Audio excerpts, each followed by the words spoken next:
Welcome to the corporate mouth. I seen the way you shake that ass. I know you're not lonely. I like it what you show me. You don't gotta man. Shots fired when I take a chance. I know you're not lonely. I like it what you show me. Up in the club tonight, and off this CD got me feeling right. Caught my eye, it was on sight, but you know that you were my type. Couldn't find better daytime with a flashlight. I know you came to dance, baby, give me just one chance. Don't have to be your Hello. Welcome to another edition of the Corporate Mouth. We are reviewing episode 7 of X-Men 97, Bright Eyes. Ooh, you know what Bright Eyes means? Yes, sugar. Sugar. I told y'all last week it was gonna be about my girl, and she was the focal point, and I am so excited. So, just before we start, mind you, this will be a spoiler alert. So, if you haven't watched the episode, please go watch it. It was actually really, really, really good. So, let's get into it. Boom, boom, boom. Boom, let's do it. Gambit's funeral is held, and Nightcrawler eulogizes him.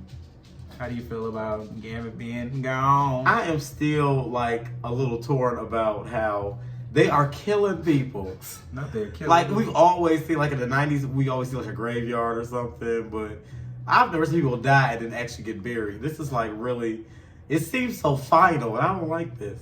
I don't like it one bit, but it was really sad. And then Belladonna was there, and I saw that. I was like, girl, so Yeah. need to tell me Rogue ain't there, but his ex-wife is there. We ain't even got there yet. Most of the team attends, except for Rogue. Oh, man. Yeah. You know, I saw Scott and Jean hold hands, you know, a little bit, you know. They trying to work it out. They trying to It's work it such a out. soap opera. Rogue not being there upsets Jubilee, and, you know, Wolverine comforts her and says grief looks different than, you know, Which is it's different for all kinds of people. She was just very upset. She's like, he saved all of us, and he saved her, and he left her, and she's not even here. You know, Jubilee crying. Aww. So sad. But you know, Wolverine was like, she got her own battles to fight, and that's what Nightcrawler said too. He's like, shit, she on some shit. Yeah. Yeah. So meanwhile, Rogue flies to the military base and fights some soldiers. Listen. This gave me Marvel versus Street Fighters. It was all her, because you know it's my character. So all the classic moves, the tumble, the foot kick, those are all my favorites that I was doing. When I say this show, Rogan, all her badassness, and y'all know I was love. When I seen that bitch fly across the Sahara Desert, bitch, I already knew shit was about to get real. shit went left. It went left. And I thought she was fucking them bitches up like, and that man like, you know, obviously held Incredible Hulk. Bitch, do Yeah. y'all not know who this bitch is outside? Apparently They y'all don't. They didn't know who she was. Y'all know who she was. She broke into that motherfucker. She said, you know, my dad always said it was easier to break into jail Listen, than to get out. and she came And she back asked for no problem. She asked for Trask and Garrett's location. You dying? A little bit. Why are you dying? I have a cold. Uh-oh. I drunk tea. This bitch just told me she got... This leads her to a base in the snow-capped mountains where she meets Captain America. I'm so shocked to see Captain America in X-Men. Yeah, it kind of threw me off, like what he was there for, but they kind of explained that later. But just, you know, side note, in alternate reality, them two got married and had a child. For real? Mhm. He was able to get through that Yeah, the skin. and right? it's an alternate universe. Damn. That baby called a daughter named Sarah Rogers. That's what's up. Mhm. I Which was think very Rogue weird would be a seeing it. good mother to a daughter. She was. That was Yeah. really cute. I was like, damn, Rogue been fucking. Oh. She meets up with Captain America, and he's like, hey, we're about to go after Guy Ritchie, you know what I'm saying? Well, no, Guy Ritchie was in another facility. He's about to, you know, just go try to find Trask or whatever the case. Maybe they was looking for him. And he said that they were tied up in some sort of mystery situation going on with the organization known as OZT. Yes, oops. Oops. Rogue asked Captain America to go with her to find Garrett in Mexico City, but he refuses, arguing that it will send the wrong message. He ain't working with mutants right now because they on the outs. He said he got to do it by the book. So she took his shield and threw that shit She said, well, past you the won't mountain. be needing this. Your little shield, is it? And he was like, Out of here. Out of here. And then she bust through the ceiling and looked at him through it like, bitch, and then flew off. I love her. She tracks Gyrich down to Mexico City and uses her powers on him, absorbing a vision of Nimrod and a man tied to him in the process. So he said he wasn't gonna give up that information, baby. So she was like, he's like, tell Scott his little probe, his wife's little probe is not gonna work this time or some shit. Man, she's like, oh, this not that type of probe, baby. She's like, I don't need. Mine's hit a little different, bitch. It's a little bit different. You know, it's always good to have another telepath in the family. Come on. And Rogue just touch you, get all your damn shit. Your skills, your powers, your memories, everything. So they've been trying to find more survivors at Genosha. You know, they're just hopeful to find more, you know, mutants that, you know, could be saved and stuff like that. And Scott is getting real heated about it. He's talking about it with the president. And the president's like, he wants to shut that down because he feels like it's just like sending the wrong message. They really trying to separate the mutants from the humans in this episode. It just seems like, you know, go ahead, say what you want to say. I don't know. It just seems like it gives you real 1960s segregation going on here. So it just reminds me of I already did. So white only, the black. Yeah, white only pie is what it's giving me. And yeah, I think it's still important for people to see that because you're seeing the muties and the normies having their segregation table, and this seems strangely familiar, especially for a person of color. Okay, go ahead. So Scott is really just in his mind. He's looking for Madeline because he's wanting to figure out whether her body is accounted for or not. And Jean sympathizes with him, you know, after he hangs up with the president. She sympathizes with him in part because she was starting to regard Madeline as a sister of sorts. It makes her miss Storm. Yeah, when she misses Storm, she was like, it was nice to have like kind of something like that. Now she gonna take your clone and make it a sister. That's crazy. Whatever. And then she fucked your man and they got babies. Ain't nobody gonna... She the auntie. This is some Jerry Springer shit I've ever seen in my life. It's real. It's crazy. The X-Men travel to the Genosha and help with the cleanup. And Beast speaks with Trish Tilby about the problems mankind is facing. So how do you feel about Beast? I mean, at first it seemed like they had some kind of love connection. She like cut the cameras dead ass. Cut the camera dead ass. And then she grabbed his hand. They went for a little stroll, you know, to kind of see, you know, checking on Beast.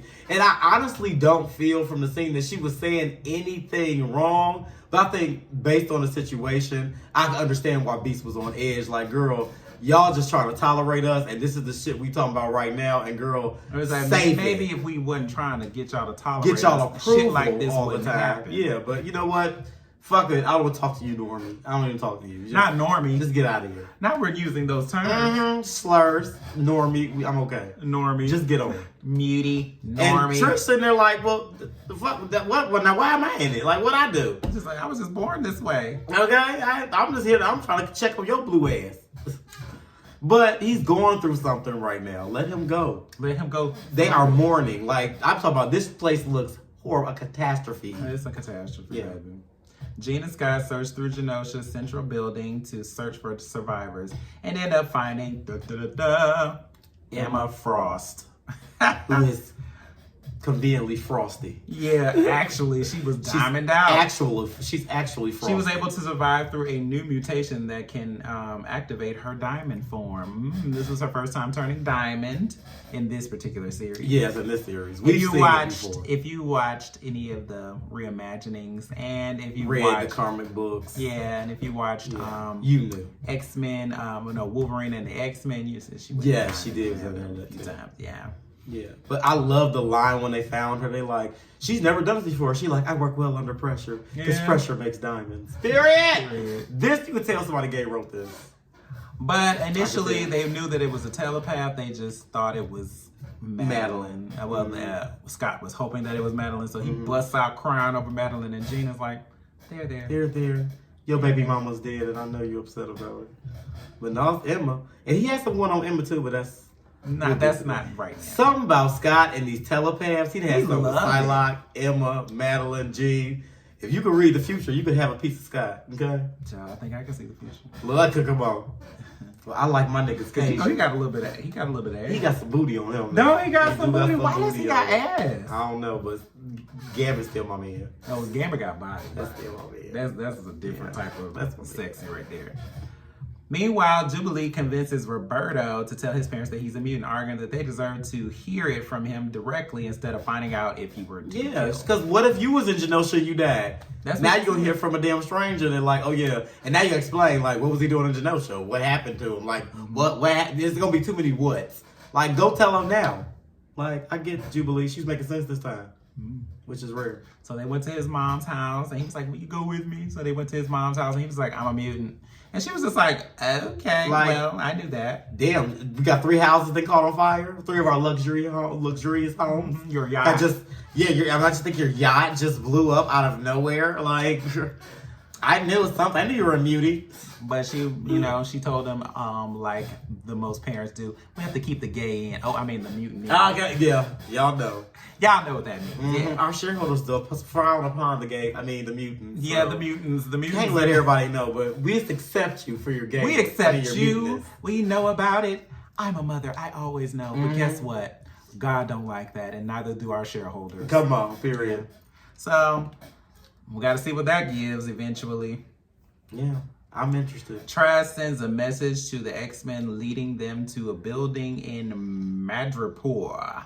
Overcome by grief, Rogue is visited by Nightcrawler and the X-Men, who bring her with them to Trask's location. That So- was such a moment for me, you know. Yeah. I love the brother and sister bond between Nightcrawler and Rogue, and how, like Wolverine said earlier, grief looks different on different people, and you can tell. Like, he basically like, bitch, I know you hurting. Yeah. And I know why you out here like on a fucking rampage right now, because you just ready to fuck everything up because your man, not only your man died, your side piece died with him. So it's just like, you just lost everything. You ain't got no side dick on the side. So you just out of there.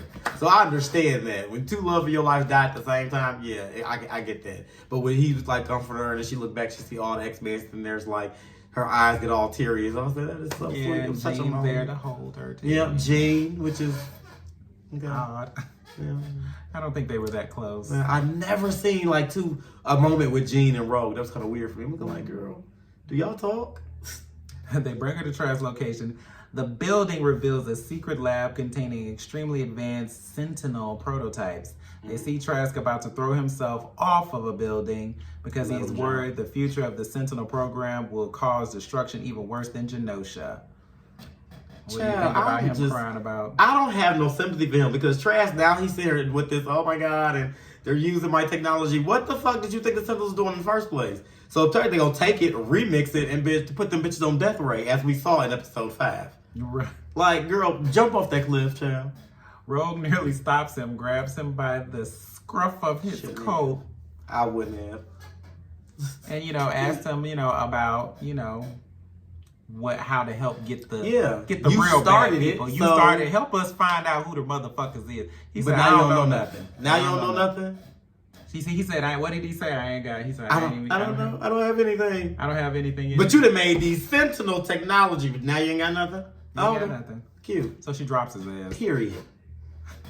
Period. And they was like, wait. Like, we X-Men, we'll be killing people, bro, like it's a new day, What I- bitch. We killing And Wolverine them. like, yeah, bitch. Wolverine's fine. like, finally, bitch, because I've been wanting, should have been did that. We were all And thinking who it. was that? Morph was like, we do that now? Okay, like, when did we start killing people? We That's killing like- people now? and I was a lie. I was a little taken aback. Like, bitch, when the X-Men start killing people? And it will be my girl killing people right now. Like, I'm like, girl, damn, right? Like, really? This activates the secret Sentinel technology that has been bonded, that Trask has been bonded with, which sends him on a killing spree against the X-Men. He knocked Rogue's ass out like a light. I'm like, damn. One punch, I told her the building falling apart. She ain't moved. not at all. I said, damn, somebody get her. Somebody Help her. Help her. Please. Somebody help her. Help her. She needs some milk. She needed some milk. Oh, poor baby. But, shout out to Jean and Scott for, cleaning up the debris as it fell. And Jean caught the whole goddamn Shout half of the out building. to Jean And Grey. she threw that shit all the way. She didn't faint. She wasn't fatigued or nothing. She didn't even need a sip of water. And, I ain't used to that, Jean. I told you they different. I'm saying, look, She hey, maybe that sleep is what she needed for 2 years. Oh my God. I'm just, yeah, she's refreshed. So they try to, immobilize this new Sentinel motherfucker. It really wasn't working. At all. They tried everything. Jean went toe-to-toe with his ass. And, she got knocked into a car, but she was still up. She was still awake. She didn't pass out. I said, She okay. didn't pass out. She a force now. So he's about to get off into Scott's ass. Yeah. Yeah. Oh, yeah. He about to get off into About that, Scott's right. ass. And then this this little canister thing comes out, almost like a Listen. grenade. It was a plasma pulse thing Mm-hmm. that immobilized the Sentinel, the trash. And these Sentinel. future products for future problems. Okay? Yeah. So Cable shows up to offer them aid, and Jean and Scott realize that Cable is really baby Nathan all grown up. Finally, And he was like, "You're not my mother. You're not her." you're not her. That's You're so just a sad. clone. But honestly, she's the real one. She was Your mom's the clone. He knew that. Yeah, I just thought I would You didn't bring think it that. up. Sinister meets with a mysterious man who has been spearheading his new Sentinel efforts and who reveals that he knows that Charles is still alive. Why is Sinister been meddling with the X-Men since episode 1? What is his problem? Like, it's obsession at this point.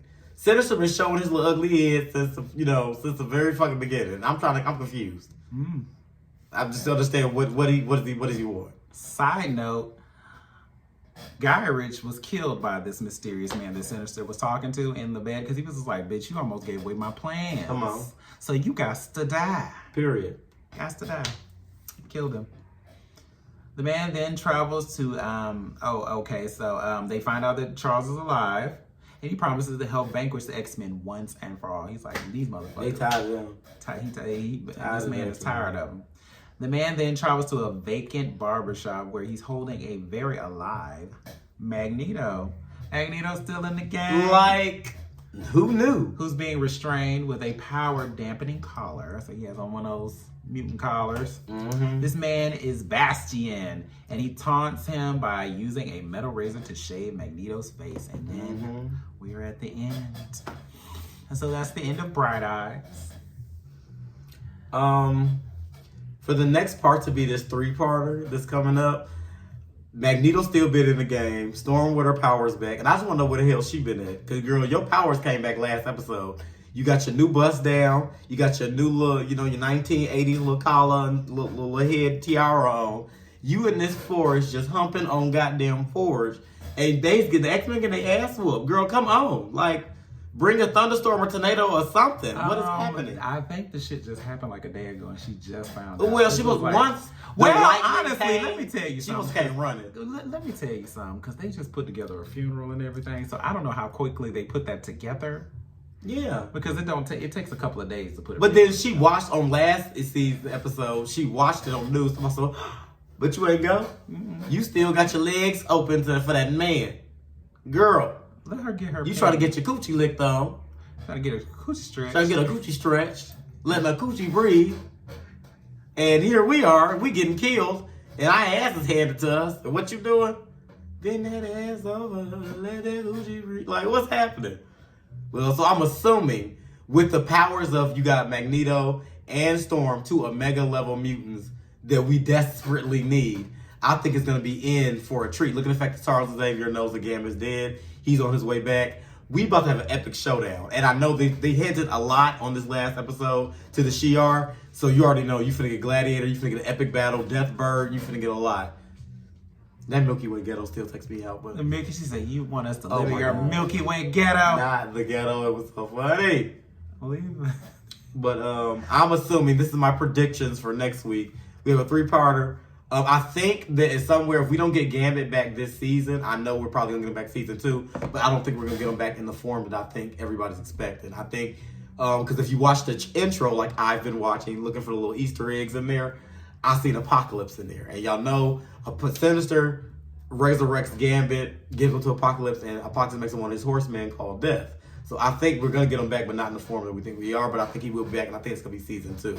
But I think we're looking for an epic showdown in these last 3 episodes, with Charles being back, Storm being back, Magneto being freed, and just an epic battle with the Shi'ar, X-Men, and these new hybrid Sentinels and this Bastion person, because he's mixed with like a Master Mold, Nimrod He's a thing. Master Mold Nimrod. He's like a That's Nimrod. a badass combo. Yeah, he's got all kinds of super freaky powers that they can't really like. He's like a technology driven, sentient fentanyl Right. interfacing motherfucker. Like, And if he got people like he got trash that's like embedded in him, if he got he got an army of at least 40 or 50 of these mugs, they in for some shit. I'm just telling you right now, because these hoes got like these Sentinels with like on some steroids. but So they got Cable's help. they got Cable. So let's hope Cable brought some of that technology, and then if Storm can get out of the bed with Forge and get him to come, 'cause I'm sure he got something there too. Yeah, he probably. This might work. Bring him too. We need everybody. Get everybody.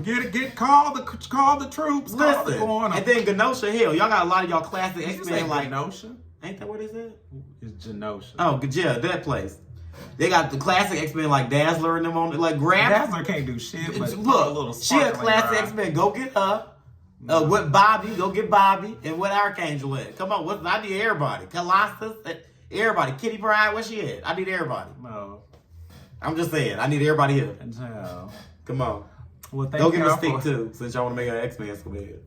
Shout out to goddamn Morph for turning into Quicksilver and using his actual powers. Why did that shock me? I'm like, where I'm like, did wait, Quicksilver who? come from? I'm like, oh, fucking Morph. It was Morph. But shout out to Morph for being the MVP for me, Yes. as well as Jean. They was the MVPs this episode because they did Absolutely. some amazing shit. And, you know. And shout out to Rogue for being the star. Oh, Rogue. When did I that seen fucking Bright thing. Eyes, I already knew it was about my girl. Yeah. Yeah, so, period. Well, thank you so much for watching this episode of The Corporate Mouth. This is episode 7 of X-Men 97, Bright Eyes. We will see you again for the next episode. What's it called? Tolerance is Extinction. Tolerance is Extinction, part 1, starting next week. So 2 and 3. there's 1, 2, and 3. But yeah, they all come in there. 8, 7, 8, 9, 10. Yes. Yeah. So see you next time. Bye. Drinking this. I seen the way you shake that ass. I know you're not lonely. I like it what you show me. You don't gotta man. Shots fired, wanna take a chance. I know you're not lonely. I like it what you show me. Up in the club tonight. Faded off this CD, got me feeling right. Caught my eye, it was on sight. But you know that you were my type. Couldn't find better daytime with a flashlight. I know you came to dance, baby, give me just one chance. Don't have to be